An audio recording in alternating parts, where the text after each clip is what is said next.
This video recording is for sports coaching and focusing on the task of roles of a sports coach. Throughout this video recording and the following lecture, it is anticipated that we will show progress on the task of roles of a sports coach through the following 3 points highlighted. We should be able to describe the roles of sports coaches using your own words and also use references where appropriate. It will be important for you to be able to go on and explain the roles of sports coaches in your own words, relating to a variety of sports coaching examples, which will include coaches from different sports and also different backgrounds and levels. From this point, it'll be important to be able to compare and contrast how different sports coaches that you select apply the same roles or have those same roles and carry them out within their job.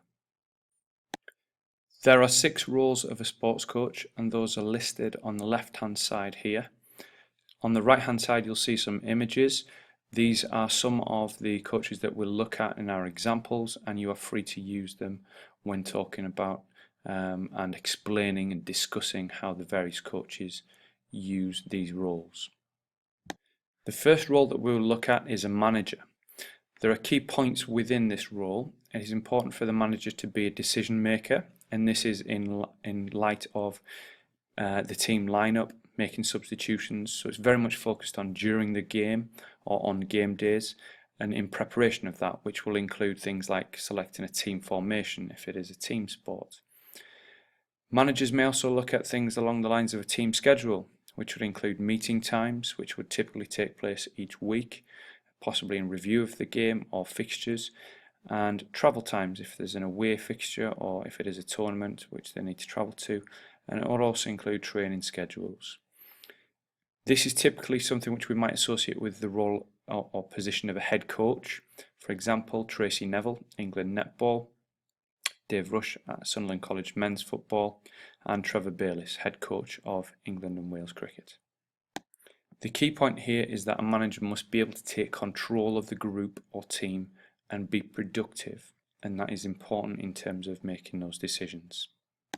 The next role we will look at is the role of a friend.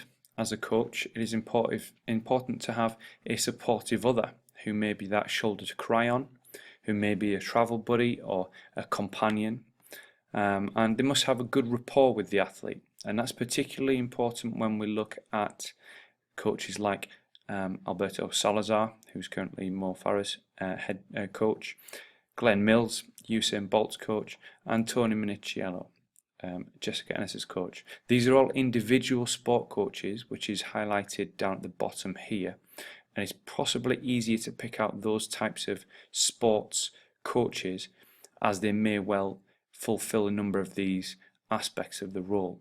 A critical friend is a good one, as it is important for individual coaches to be good listeners and have an understanding of the person and their capability within the sport, which reinforces having a good rapport. And finally, it's important for these coaches to be able to show compassion towards their players or athletes. And that is particularly important because within individual sports, athletes, certainly at the elite level, tend to know their abilities and boundaries, and do need that coach to be, as mentioned here, a critical friend, listen to them, and be that, if you like, the shoulder to cry on. An innovator is another role of a sports coach. It's important for innovators to have fresh ideas.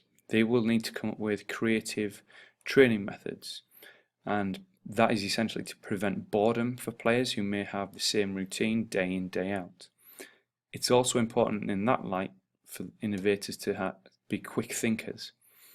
They must also remain connected to the general training plans which might be set by the head coach or within a club structure, and therefore they'll need to be effective communicators with their other coaching colleagues and also with the players in order to help motivate them and in order to demonstrate effectively, which is quickly and efficiently.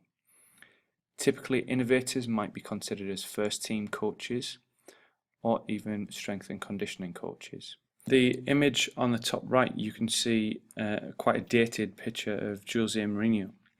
When he first came into management at Vitória Setúbal, his key innovative at the time points that he made was that all of his coaching, particularly in pre-season, would be done on the training pitch, and that was typically in a time where certainly the club he was at, previous coaches, the structure was that they would do a lot of conditioning work in and around the training pitch in the countryside, using the hills and the scenery to the best of their advantage, whereas he was very key on maximising use of coaching with the football and that engaged players, and that certainly prevented a lot of boredom during pre-season.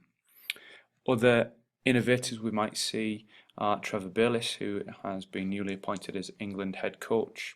He took the England players on a training camp abroad, very much focused on an aspect of play, which was a big weakness for the England players at the time, and also got the players together. It was quite an innovative idea to do almost like a mini pre-season or mid-season training camp, which typically in the past has normally been a time filled with warm-up games, where it's deemed to be the players need to get in the habit of performing and doing what they would on the pitch. He was innovative, he had a fresh idea, and he took it somewhere else. This is also something, and as we've mentioned, strength and conditioning. The Sunderland football strength and conditioning coach, Louis Cunningham, he may need to be innovative and have fresh ideas to prevent players being bored when he has to cater to their strength and conditioning requirements, particularly as a lot of players don't want to do that and they have to as part of their contract and requirements of the sport and the club. Another role that we'll look at is trainer. This is essentially within fitness and requires a coach to be able to plan and develop training programs. To do this, they'll need to have an understanding of safety within training and the principles of training themselves.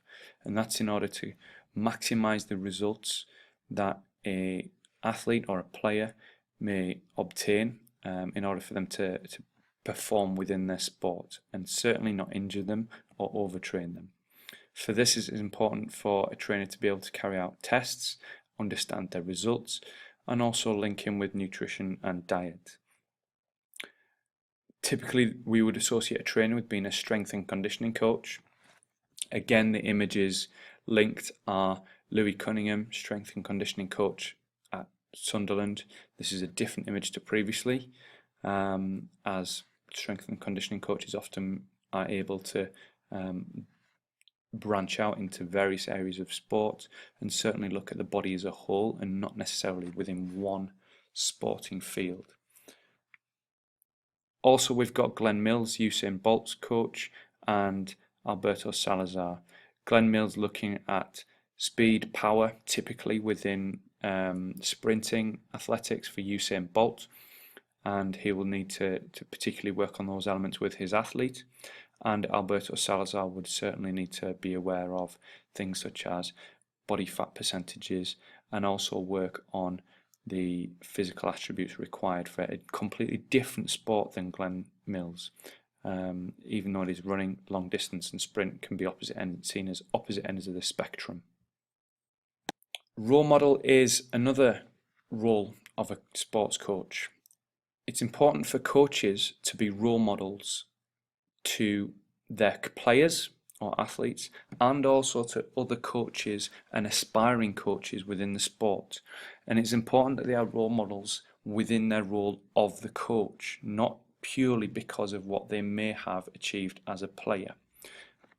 This is very much about sports coaching, not someone who is a coach that was a player or purely looking at players. So on this, it's important to look at the sports coaches.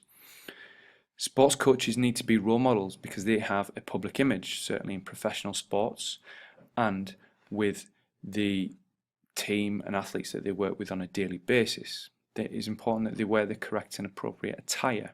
Similar to what you will see with your lecturers, they'll be wearing appropriate sports attire, particularly in practicals. There won't be any jeans worn, for example. They'll be wearing the correct and appropriate attire.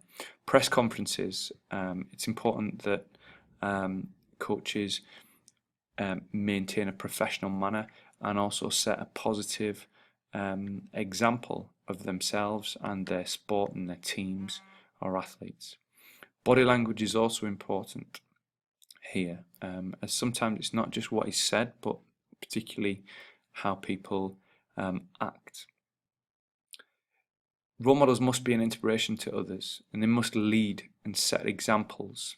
They've really got to set the scene, and a key aspect is to look the part and then follow up by acting the part. So they should have high expectations of themselves and then demand those high expectations of others, who are typically possibly other coaches they work with and players.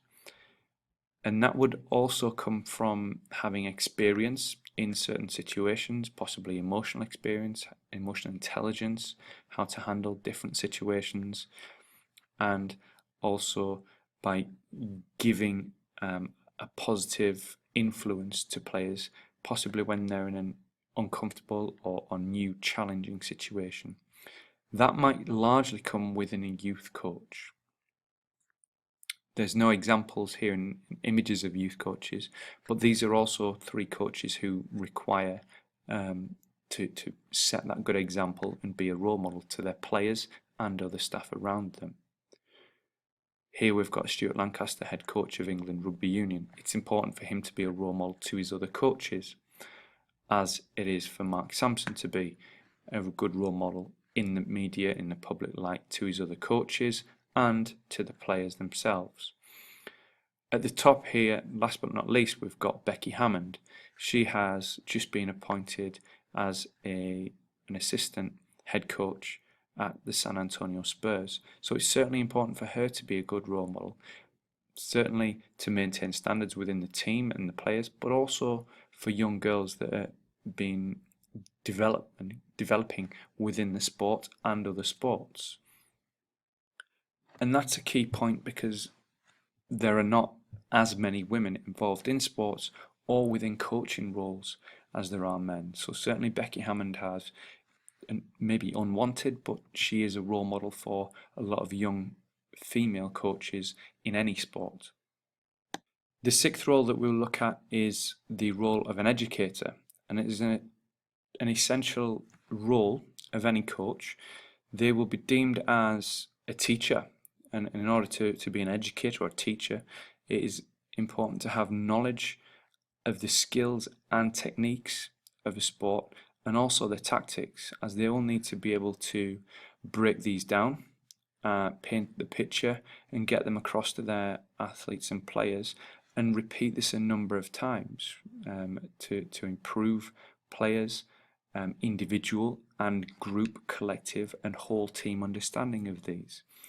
And that's particularly important to be displayed on the training pitch or the training ground, and when the players are practicing, because they have to go and perform these skills, techniques and tactics in the game. An educator should be qualified within their sport, and it's often that they will be very good with preparation in order to communicate effectively to other coaches and the players exactly what's required, and be able to, within training, analyze any issues or problems that come about in order to be able to correct them. Typically, we would see head coaches or assistant coaches as very good educators. Trevor Bayliss here might be looking at his players' ability within a fielding drill, and he might be analysing their performance. Dave Rush will have to be tactically aware to how his team performs going into a game, and be able to analyse that and correct elements during and the game for the players. As will Becky Hammond. She'll be required to have an understanding of the skills and techniques, and be able to demonstrate them to the players within training sessions. If you are unsure on any of the points that we've covered, please feel free to go back to any of those role aspects that we've covered within this video tutorial and make any notes and bring any questions to the lecture.